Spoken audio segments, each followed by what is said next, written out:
Today's top stories at NBR: the government's intention to lay out advice on loosening reliance on managed isolation for visitors to the country. The Finance and Expenditure Select Committee opens an inquiry into cryptocurrency.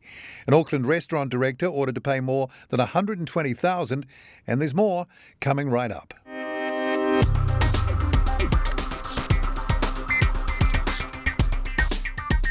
Kia ora and welcome to NBR Today, a wrap of the day's top business stories from the authority in New Zealand business news since 1970, nbr.co.nz. It's Tuesday, July the 13th. I'm Paul Brennan. Thanks so much for joining us. The failure of recent efforts to cool the housing market appear to be setting the scene for an imminent interest rate hike.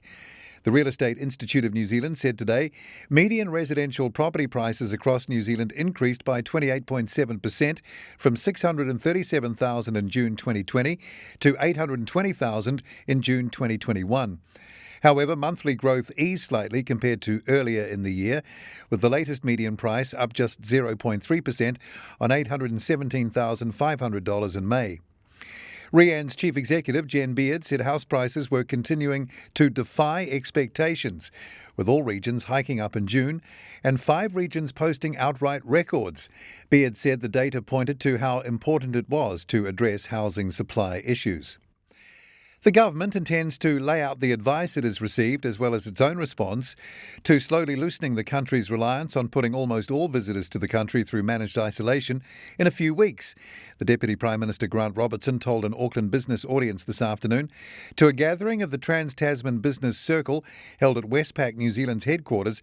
Robertson foreshadowed how the government intended to counter accusations it had no plan for reopening, as some business and political opposition figures have suggested. He said, "What we want to do is lay out for the public the evidence, the advice that we've been given, for people to hear directly from the experts on that, and then what our response will be."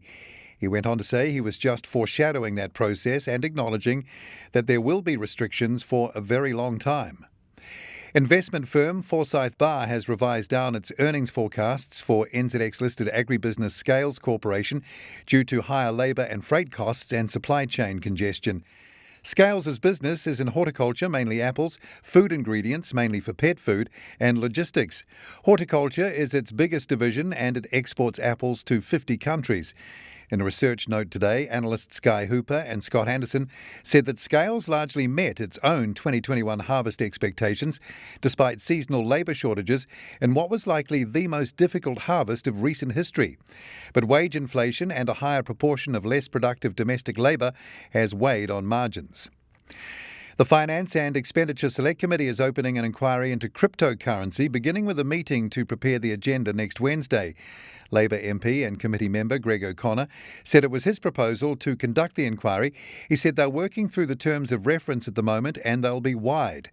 With El Salvador having adopted Bitcoin as legal tender and China in May banning financial institutions from providing cryptocurrency services, Parliament needs to have a report on it, O'Connor said. Cryptocurrencies such as Bitcoin or Ether are non-bank digital payment systems that record transactions using blockchain technology.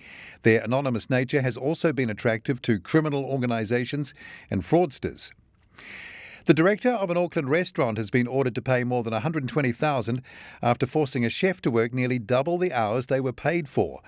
The Employment Relations Authority ordered Kirin Cuisine director Madhan Singh Bisht to pay $75,000 in unpaid minimum wage, leave and holiday pay to a former employee who was in the vulnerable position of relying on Bisht for employment for their immigration status. A further $50,000 in penalties was also ordered to be paid.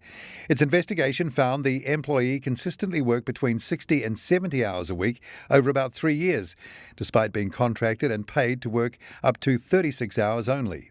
The full details of those stories and more are at nbr.co.nz right now. Tomorrow at NBR, the market may have already priced in a November increase in interest rates, but tomorrow's monetary policy review by the Reserve Bank still has room to surprise. And Kiwi Wealth's third annual State of the Investor Nation report checks in on how wealthy people are feeling and finds a gap building. I'm Paul Brennan. I look forward to being with you again tomorrow around lunchtime for the morning's NBR trending stories. Then same time, same place, right here again from 5:30 tomorrow for another NBR Today.